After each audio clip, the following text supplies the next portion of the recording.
Okay, everybody, it is Wednesday, May the 14th, 2025.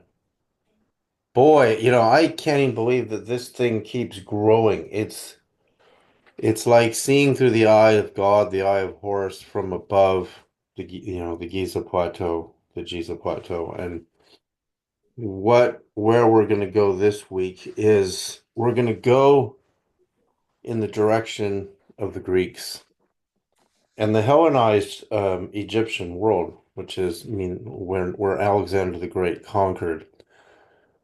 And also the Ark of the Covenant, because I'm starting to see the pattern in the solar system, the visible solar system, and upper nine, the upper nine invisible. And actually, first off, I just want to go over where we are because we're one more week in the powers. So again, here we are. And there's something I'm just going to show you before we go back to my Google Earth bird's eye view, the eye of Horus. Really, it is the eye of the falcon god. And Sokar, um, the Egyptian, it's really amazing to see the symbol of the bird being the symbol of seeing everything from above. So we're at powers here, 2,503 days for this position of angelic powers to go around the sun once. And when we started this initially with my wife Crystal Sereda's 591 number divided by the golden ratio gave us Earth exactly. Divided by the golden ratio gave us Venus almost exactly. You see, and Mercury, about 90, almost 98% accurate. The accuracy on the known planets is incredibly good. Mars is out, but strangely, dwarf planet Ceres in the asteroid belt is in harmony. Saturn is in harmony. Uranus is partly in harmony, and Neptune is out. So the two planets that you have out are the most mysterious, meaning if I take so let me take if I take my calculator, I want to show you this because the Ark of the Covenant, it turns out, God doesn't make mistakes. And I just want to say when I measured the Ark of the Covenant's ratios and I tried to apply it. So let me show you what I mean by that. If I take the Ark of the Covenant is 1.5 by 2.5 cubits. So let me get my calculator. You're going to see how the Ark of the Covenant is going to answer the greatest mystery. Because I keep getting Neptune. Neptune is going to keep coming up. There's so many positions on the map from above that give me Neptune. And you can see that the Mother Mary's position on the ground at the Zaytun apparition site is just a little ways past Neptune. So Neptune's orbital area seems to be the highest position in the solar system. So if I take the Ark of the Covenant, 2.5 cubits divided by 1.5 cubits to know its ratio, it's 1 to 1.666 infinitely. And that is a Fibonacci 3-5 ratio because 5 divided by 3 is the same ratio. So it's in Fibonacci sequence. But 1 to 1.666, if I take the orbital period of Earth at 365.256 divided by 1.666666, that is not, I mean, it's within Venus, but it's really far away from the accuracy, right? And if I go to the next position, planet 139 falls out. And then, of course, this is way out of tune with Mercury. Now, if I take 365.256 times the golden ratio times 1.6666, which is the ratio of the Ark of the Covenant, and I go out, out, out, you see, that's past Jupiter, and that's way past Saturn. You see, I'm out of harmony, right? But, but it's out of harmony, except for one thing. If I keep going,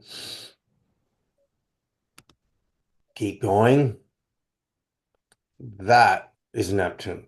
Look at that number, 60406. Let me go back to my map. BC's area code? This is whose area code? BC's. You see, Neptune is 60189. And Yeah. the number I got is 60406. Now, this is Neptune. So that is to say, the Ark of the Covenant's ratio, remember, ratio determines the harmony of the Ark.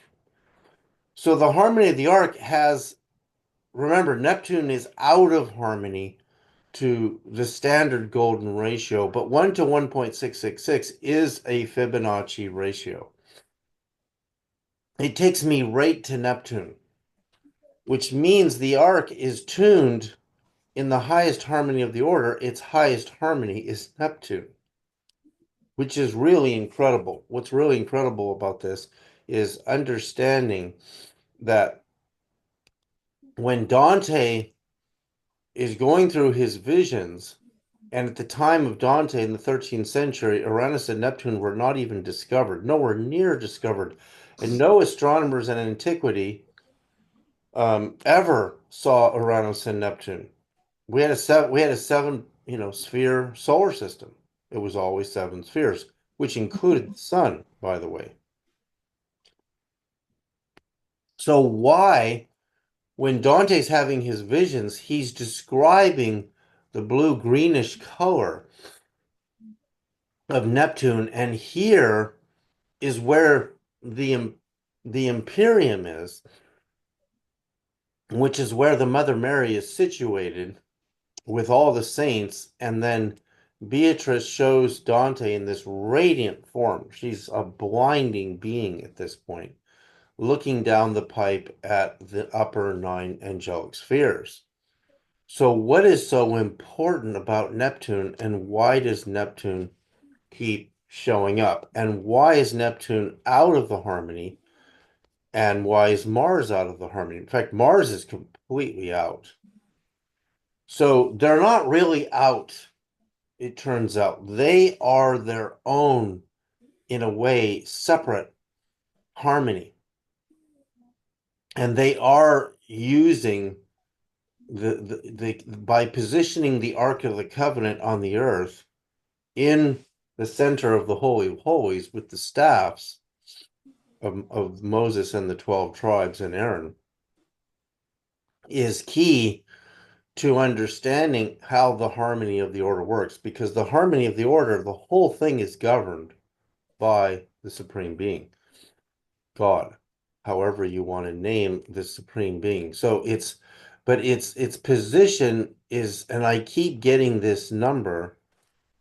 I keep in my measurements on the ground on the Giza Plateau to my targets, I keep getting Neptune. In fact, I'm going to kind of recapitulate here where some of the Neptune positions are, because we're going to go into a new position today, which is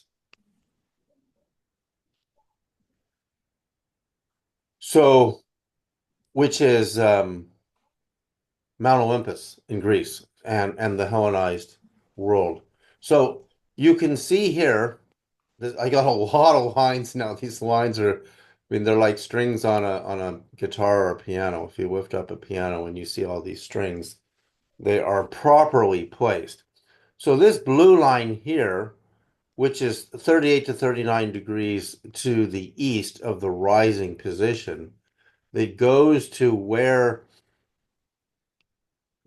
Jesus resurrects at 38, 39 degrees in his resurrected body at Egyptian resurrection angle.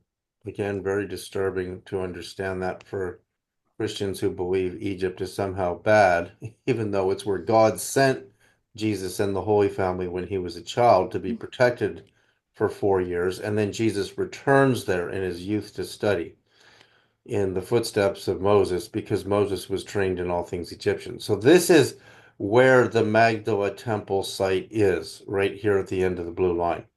Of course, that line just continues because it's not looking for the target on the ground, it's looking for the target in the heavens above, which is a mysterious sphere, planet, or star, most likely our hyperdimensional invisible planet. But the measurement in the harmony of the order to this temple is Neptune. That's the point I'm making today. And we've already done that math, and people know how I do that. I take the measurement from the Great Pyramid in feet. Ancient Egyptians had a foot. It's not called a foot, but it is based on the human foot, and it's slightly different from our foot. But again, these measurements are older than the Egyptians. The foot is a foot. That's why it's called a foot. So I'm a size 10 foot, but my shoe is 12 inches on the outside. I actually measured it. So I take the measurement in feet, subtract 8 inches for the curvature of the earth, and fractally dividing by the golden ratio repeatedly. And I look at all my numbers and I compare them with the positions of the 9 visible spheres in the solar system and the invisible ones. In fact, I go all the way to planet Nibiru at a 3,600-year orbit, and I see that very, very well. Hmm. So, in fact, the furthest planets that our astronomers have mapped, Eris, and Gong Gong, also fall into harmony, by the way, to the standard golden ratio. So now I have this other harmony, which is Fibonacci's 1 to 1.666, which gives me Neptune. And on this same line, remember, it doesn't matter how far your distance is. When you calculate the harmony of the order, it's based on ratio, and ratio is harmony. So the Church of the Apparitions of the Mother Mary here on the same angle, just slightly offset, where the apparitions of Mary appeared in 1968, where she was photographed in her body of light. I mean, photographed in her body of light for a period of nearly 3 years, intermittently, is proof that a second coming type of event is highly realistic. It's highly realistic because these apparitions are visible to everyone. But the point is her position here, when I take the measurement from the Great Pyramid to the position, again, is in fact, it's the harmony of the order of this measurement. Her position is just beyond Neptune, but the harmony of the order for the whole solar system is the best measurement of all the harmonies I got, actually. So now there are multiple measurements that are Neptune. In fact, one of them is actually the position of the Mona Lisa painting.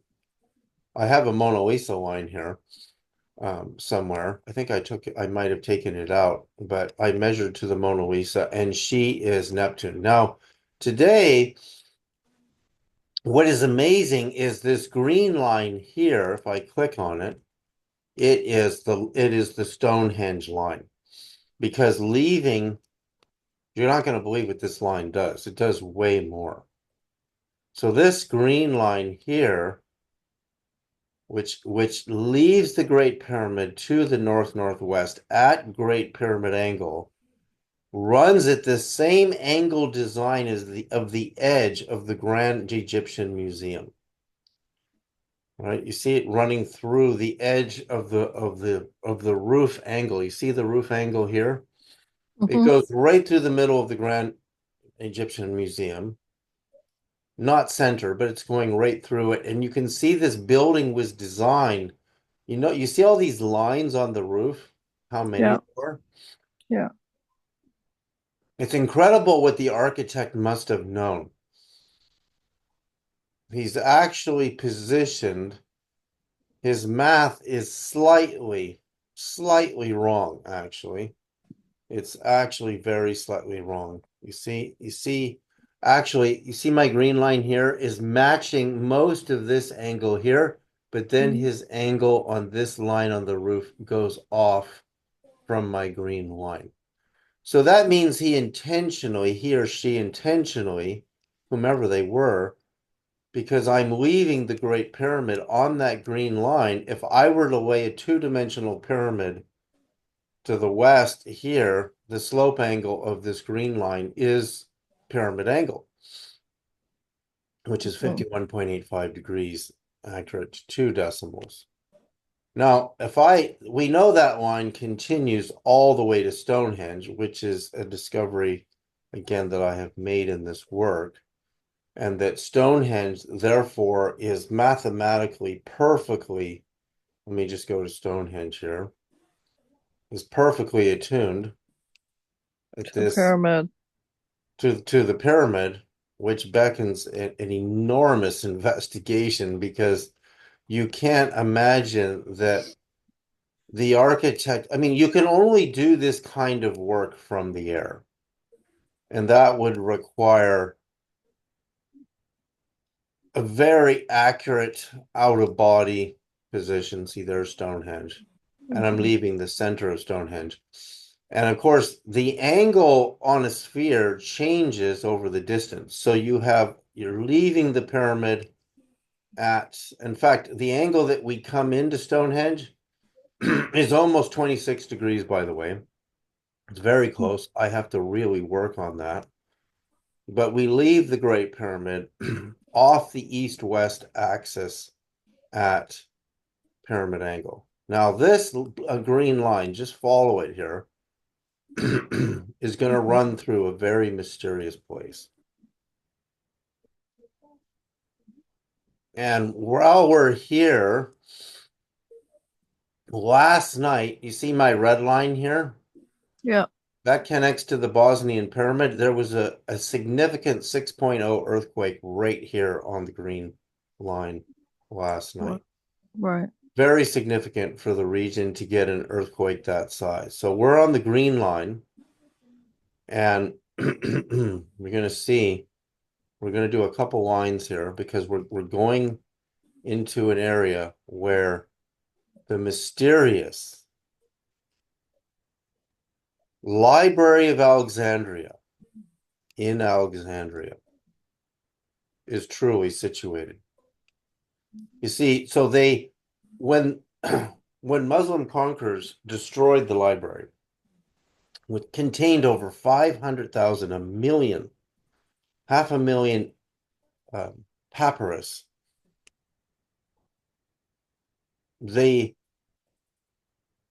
the knowledge was lost. This is where the new library got situated, right here, right? Mhm.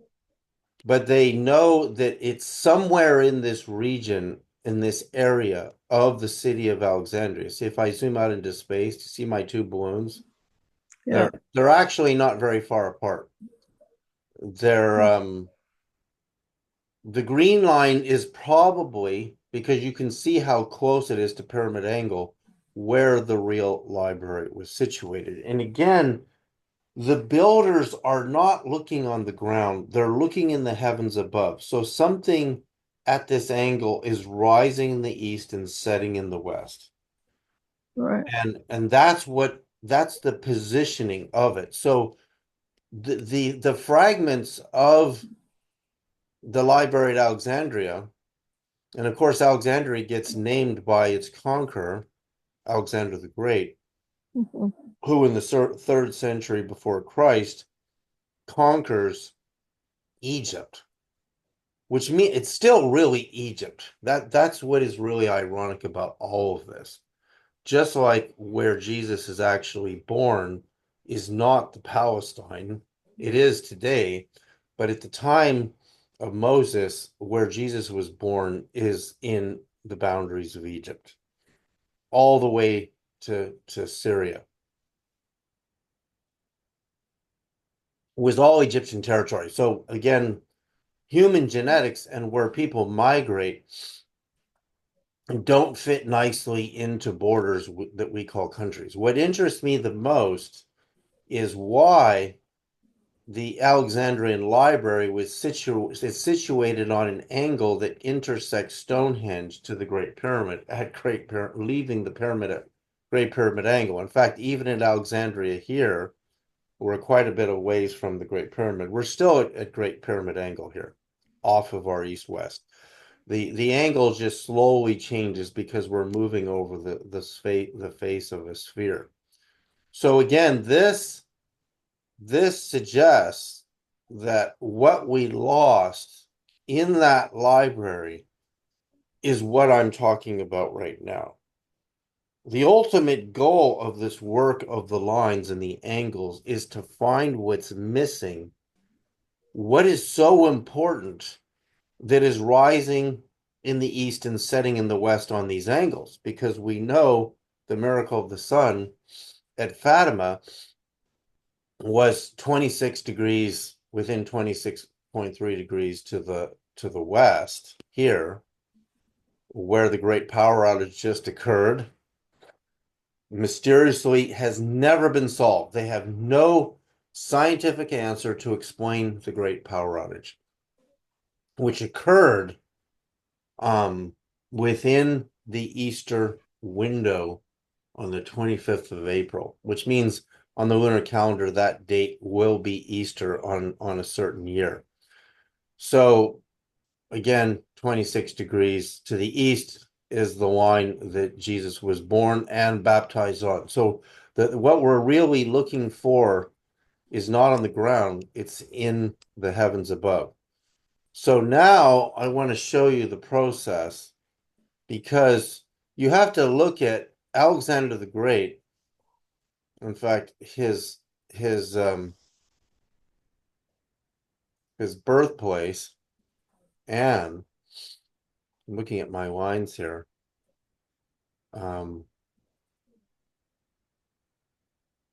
What I did without creating lines, I take my measurement to Mount Olympus.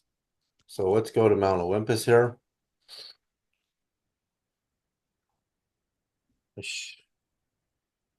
Mount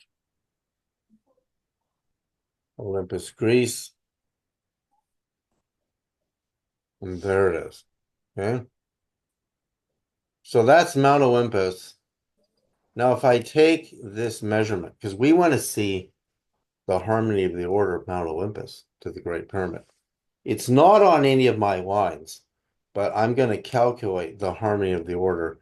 And it doesn't matter where I start exactly on Olympus. It's not going to matter on my harmony of the order. So there's my measuring tape. And here, this is, again, I want people to see this, because you're going to see what its harmony is. Drag my tape. I still have it. Gotta move. It's really great. The more time you spend in outer space on Google Earth, you really start to become a navigator and knowing your planet and where you are and how these things get situated harmonically. You can see actually here how close I'm intersecting to my red line. And this is where the big earthquake was last night. I'm going to cross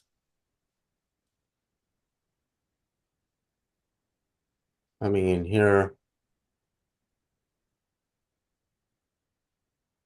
to the Great Pyramid. I can't, I'm going to delete this line when I'm done because I have too many lines now. No, I think I actually have. Actually, let me hit escape. Do you have 12 lines? What? How many lines do you have? 12? I've never counted them all. In fact, file, view all projects. I should have. I created one. I don't see it here.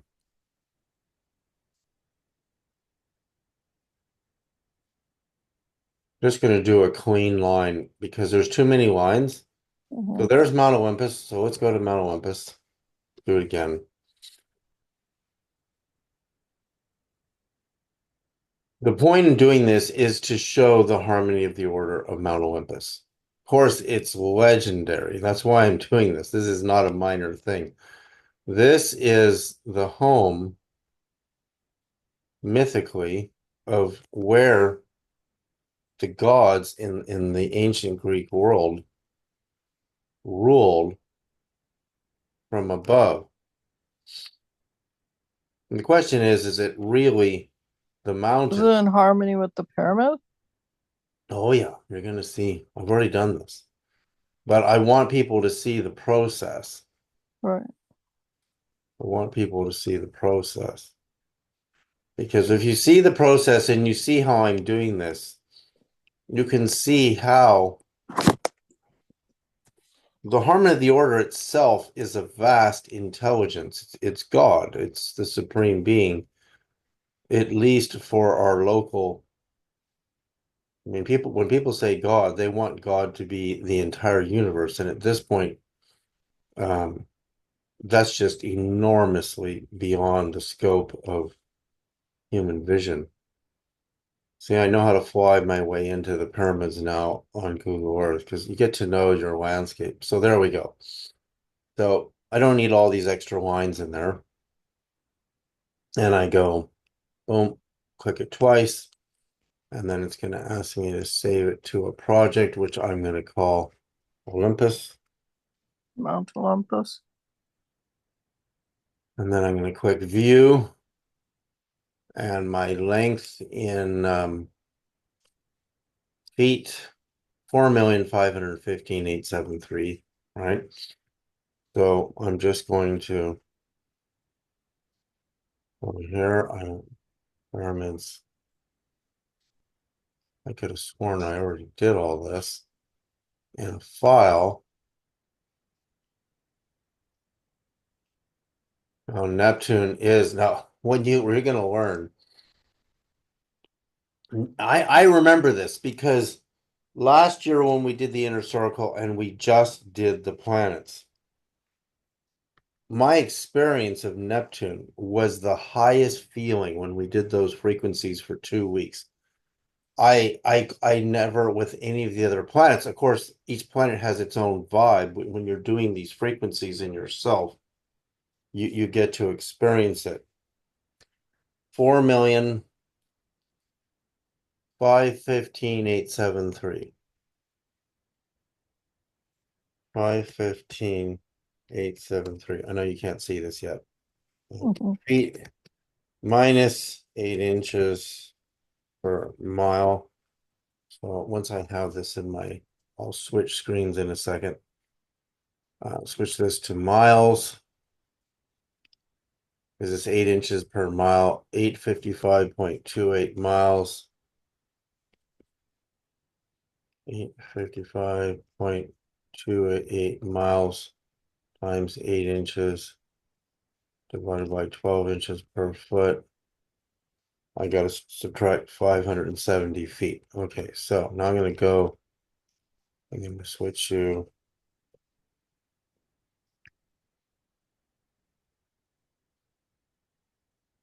to what I'm doing in Word, my Word document. Okay, here's Olympus.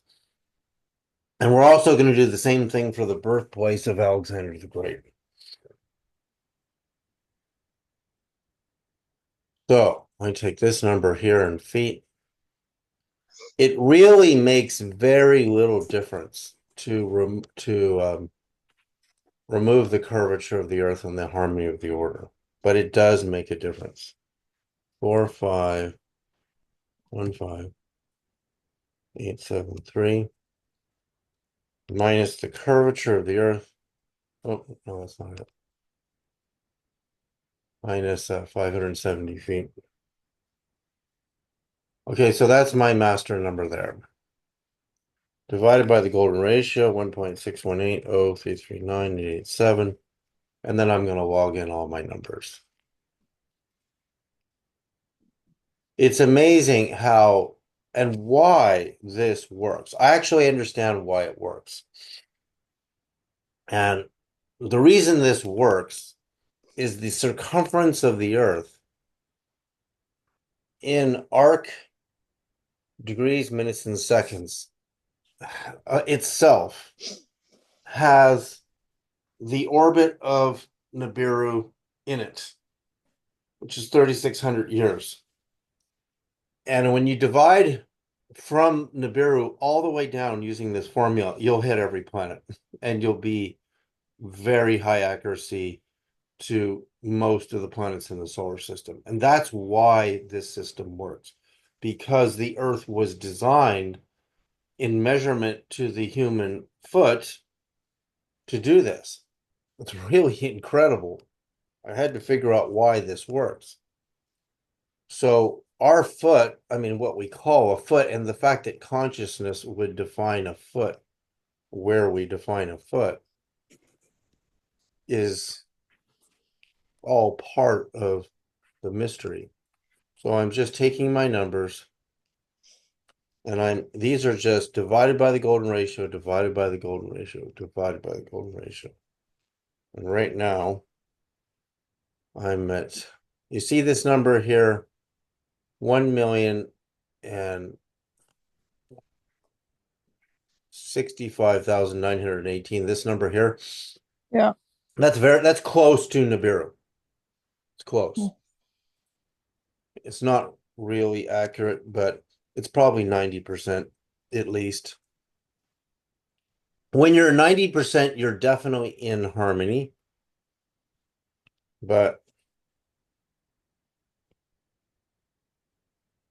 it takes a bit of time to do this.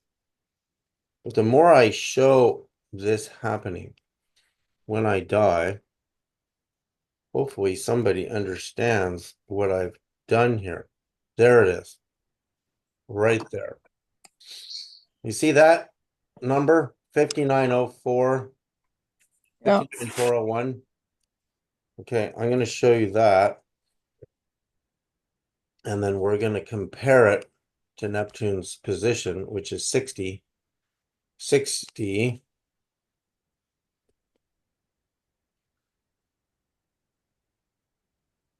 Neptune's position is 60,189 days. Remember, 1 day is 1 foot in my model. Right. And it's actually Le Mesurier who wrote the Great Pyramid Decoded, who started this, that a measurement is equal to a unit of time in the Great Pyramid of Egypt. So a foot equaling a day is a measurement is equal to time. And of course, a day is a degree, and the 365 days per year, 360 degrees, your accuracy is better than 99.9%. So in the degree system. So there you go. Neptune is 60189. And so my calculation on the number I have, the accuracy of 594012, that is, I'll tell you in a second.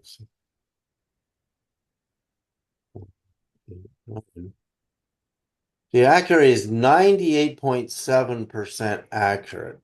That the measurement to Olympus is Neptune. Hmm. Remember, I showed you that the Ark of the Covenant is the key to the harmony of Earth, its orbital period of 365.256 days, and its the ratio of the Ark being 1 to 1.666. only takes me to Neptune. My harmony on all the other planets falls very low. So I'm almost 99%, 98.7% is phenomenal accuracy in the measurement on the ground to Mount Olympus. I mean, how could this? I mean, I've been doing this over and over and over again on all these measurements. Um, Over and over and over again on all these measurements. And Annette says, hopefully police stay more, David. Well, I'm, 64 years old this summer, and I've been through a lot of beatings in life. Hopefully I will stick around um, long enough to perfect this work. So why then? Okay, this now we only have one line. Let me change the color of this line so you can see it. This is incredibly profound because let's make the line purple and make it wider so you can really see it. So the harmony of the order, and what is the angle of this line? I want to know the angle of my line, so I've got to get my protractor out. My protractor is going to be accurate, but it's not going to be accurate to the, the sub. You have degrees, minutes, and seconds in a proper angle, and when you convert that to digital. So what I do, I think I know what this angle is. Let me just see. My angle is close to. Ooh, whoa. Whoa. So I know what all these angles mean.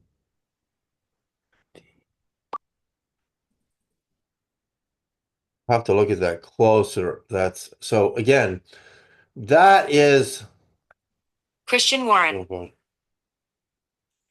That is the angle of there's angle and anti-angle, so there's your leftover. Tried to call me too. So now we're going to go to where Alexander the Great was born.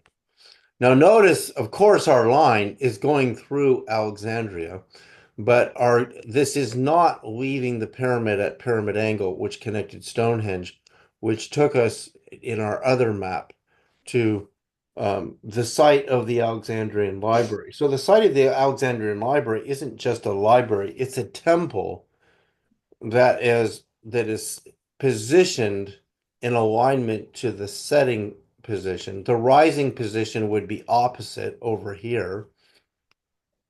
But now we're going to see the actual harmony. So the birthplace, so we have a little more time here to do this today, because today we're focused on the Greek gods. Birthplace, I've already done this, of Alexander Great is Pella. Pella is an ancient Macedonian city. Let me just show you. Some people don't even know today who Alexander the Great was. What interests me about Alexander the Great is He's in the Quran too. he is. Yeah. What does the Quran say about him? His name is Dul Karnain in the Quran, but it talks about him as a conqueror, basically. Yeah, he lives for just under 33 years, just like Jesus. So we know that his birthplace, his birth is in harmony with seraphim, the seraphim. Let me just show this really quickly. So that's one of the reasons I'm so interested in him. Not so interested in him as a conqueror, but I'm interested in him. Let me go back to my map so people can see this. So when a person lives for, and I've done the math on this. So when 33 years pass on Earth, notice that Seraphim is 32.93 years, days, which is, again, you can convert that to years. It's the same thing, actually. So 300. So when when Seraphim goes around the sun 365 times. It's all there actually. The quest for the water of life, and they use a conqueror, and there's a Well, he finds the water of life. He finds the well of the spring of eternal life, which is at the end yeah, of the Bible. yeah, that's That yes, is, again, an area on the map and a subject that is of enormous interest because Alexander the Great's daughter drinks from the eternal spring and becomes a goddess and becomes a super high frequency being and disappears. And this is an incredible mythic story. yeah, But notice that both Jesus and him, remember, when 32.93 years pass on Earth, Seraphim goes around the sun 365 times. They're the inverse of each other mathematically. So that right. establishes the harmony, a figure eight between the two positions. So why was the timing of Alexander the Great's wife timed the same as Jesus's wife? Of course, two completely different people, but they're in harmony and their life mission was completely different in that, but there's so much about Alexandra we don't know because we look at the traditional. The problem with archaeological science is it's so logical, rational, logical that when a story that is mythic that describes Alexandra, I'm trying to find the book over here where those pages are, where Alexander the Great is describing the water of life, which I Yeah, think is in this book right here. Right here. I mean, I'll show you the book. I'm holding it up here. Zechariah Sitchin's yeah, book. Stairway to Heaven. It's right in the beginning here of the story. In fact, I should go into this story, but I've got 15 minutes left because this is where he has this encounter with an angel. Um, I'm just landing in the book right here. Leaving the troops behind, Alexander returned towards the land of darkness, reaching a mountain named Mushas at the edge of the desert. After several days of marching, he saw a straight path which had no wall, and it had no high, no low place in it. He left his few trusted companions and proceeded alone. After a journey of 12 days and 12 nights, he perceived the radiance of an angel. But as he drew nearer, the angel was a flaming fire. Alexander realized that he had reached the mountain from which the whole world is surrounded. The angel was no less puzzled than Alexander. Who art thou?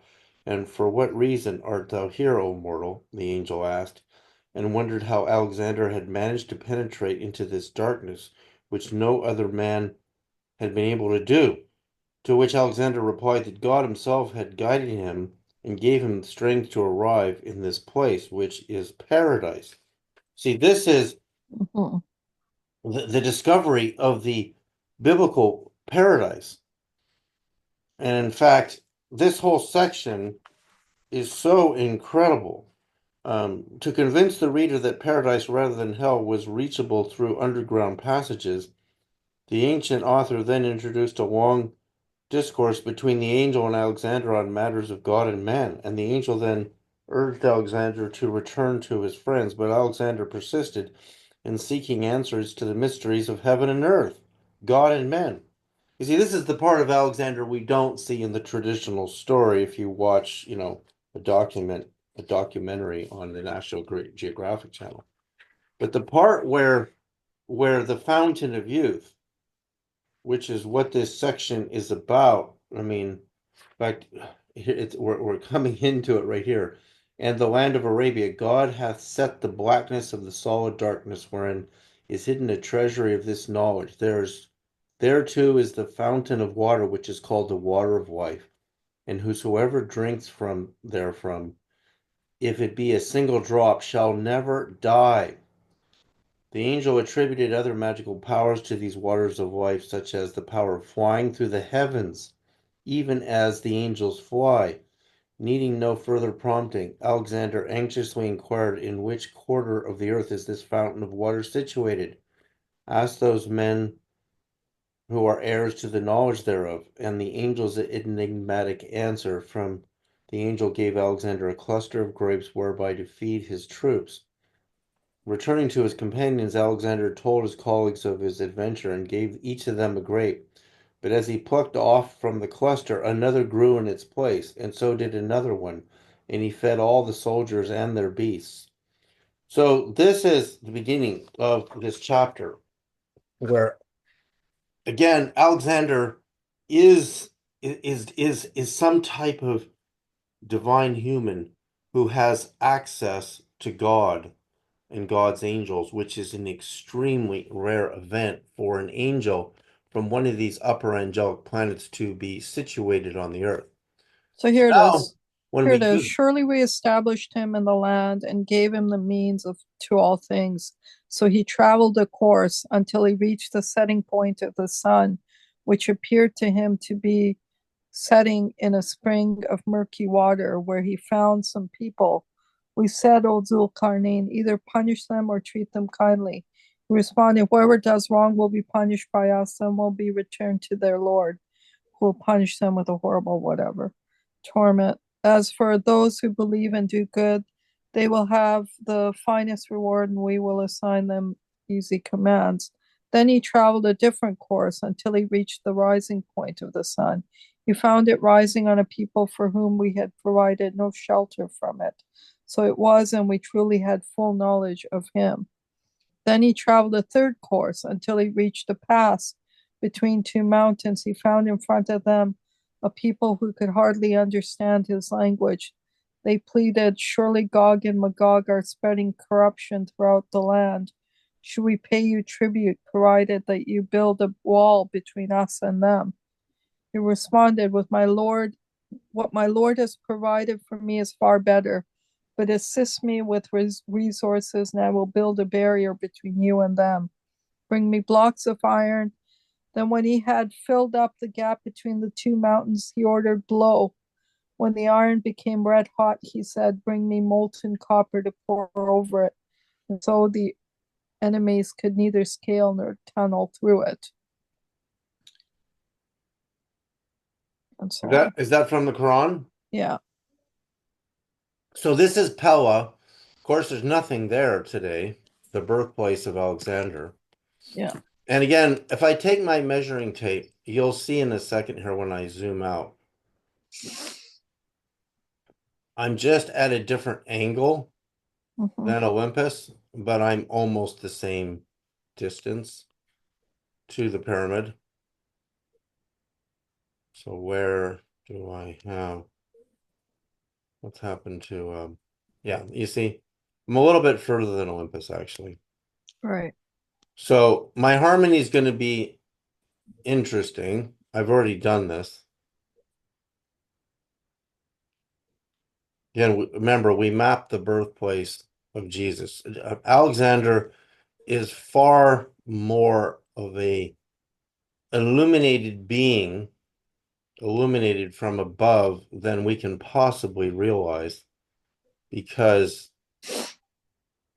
I think I know what angle he's born at too. This is, you see how my lines, when I get close to the pyramid, I'm so close to the same angle.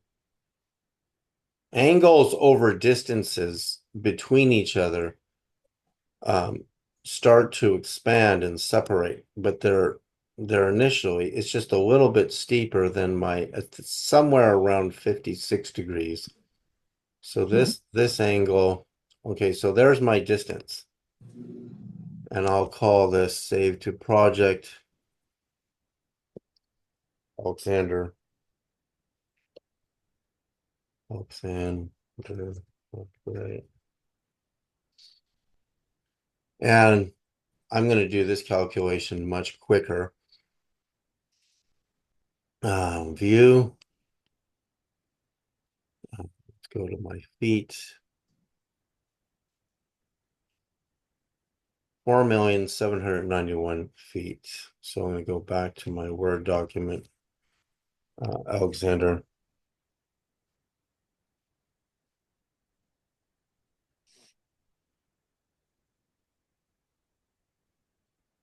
$4,791,427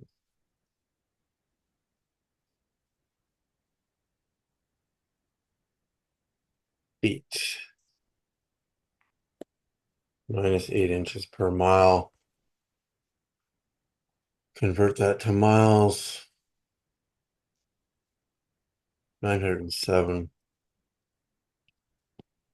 So 907 7 times 8 inches per mile.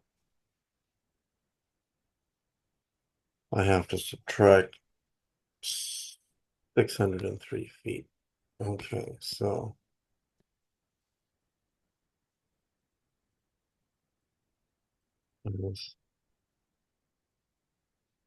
okay, so I'm going to show you the Word document so you can see where I'm working.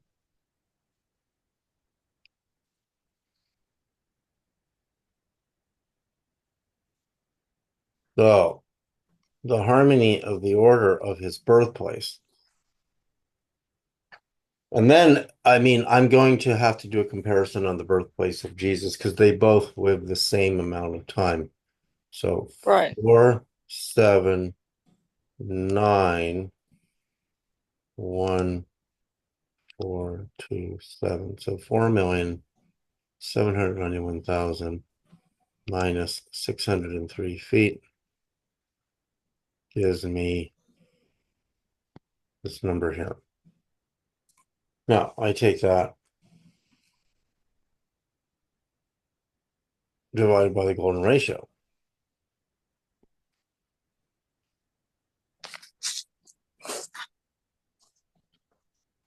And I look at my numbers. I actually really want to see my first planet. The first planet I look for is Nibiru. Right.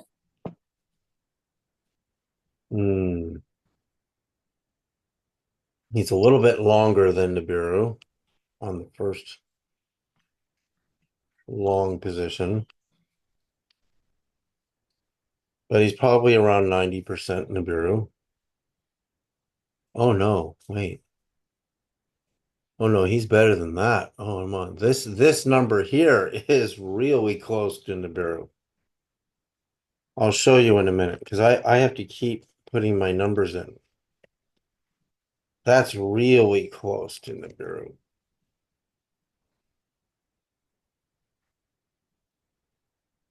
Only takes a few minutes to get all your numbers in.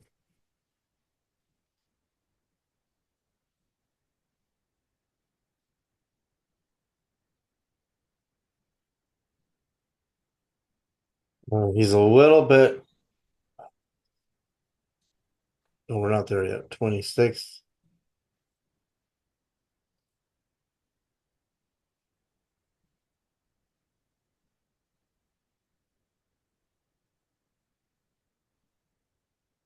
Is out in the region of Sedona and Gong.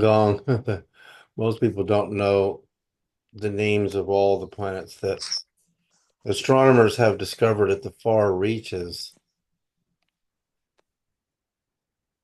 Yeah, there it is. That's Neptune right there. Yep. Just a tad past Neptune, so he's really when you're in tune with Neptune, you're not going to be very in tune with the other planets. Oh, he's got 24 there. It's amazing how this number system works. That's 14. Oh, that's pretty good with Saturn. He's going to be in high harmony with Saturn with that number. He's out of Jupiter. Jupiter is out. I mean, he's going to be better than 90% on Saturn. But I can see his highest harmony is going to be Neptune. 13. Yeah, he's out there. 8. Yeah, he's way out here. Yeah, you're not going to be anywhere near Earth. See, when you're in harmony with Neptune coming in, see, I'm getting, for Earth, I'm getting 316 instead of 365, right? So on that last number, I'm just going to show you the percentage of Earth to that. So divided by 365 point. His percentage in harmony to Earth is 86%, right? 80, which is really low. But if I take this number up here for Neptune, and Neptune is 60189 days. So let me see how close he is to Neptune. 60189 divided by, he's 95.5% Neptune. So remember, where we started today was the Ark of the Covenant, and its ratio was the key. Remember, ratio establishes a musical frequency harmony. And a musical harmony is what brings consciousness to that energy field of that sphere. What were known to the ancient Greeks are the music of the spheres or the music of the planets is based on ratio and harmony. So if the Ark of the Covenant is tuned to Neptune, and both today, Olympus and the birthplace of Alexander and the Great Pyramid of Egypt runs through the Alexandrian library position at pyramid angle. So on this map, very simply looking at the yellow is the birthplace of Alexander, and the purple line is Mount Olympus. They're in a harmonic sense. Olympus is in higher harmony to Neptune, but the birthplace of Alexander, and again, he could even be a little bit further down on this line, is still 95%, 95.5% in harmony to Neptune. So we're starting to see something very mysterious, and that is the harmony of the order of the God of the Bible and the Ark is consistent with the harmony of the order of Mount Olympus in Greece. And that's to say, what consciousness from above is orchestrating all of this is the greatest mystery of all. And so I've got a lot more for next week already, but this is really remarkable. It's really remarkable to see this. And again, when we look at, you know, you watch a movie on Alexander the Great, you think you understand him, and you read what Sharoz just read from the Quran and what we're reading here, that he had access to angels and the waters of life that are at the very end of the book of Revelation, the very, very end, to drink from the fountain of youth and the water of life. I would instantly be 24 years old again. And I would still, you know, I would become an eternal being, because that's what it says. When you drink from these waters, you live forever and you don't taste death. And that's the very end of the Bible. So with that, everybody, thank you for being here. And we're staying on powers frequencies for another week. Have a great day. Thanks, David.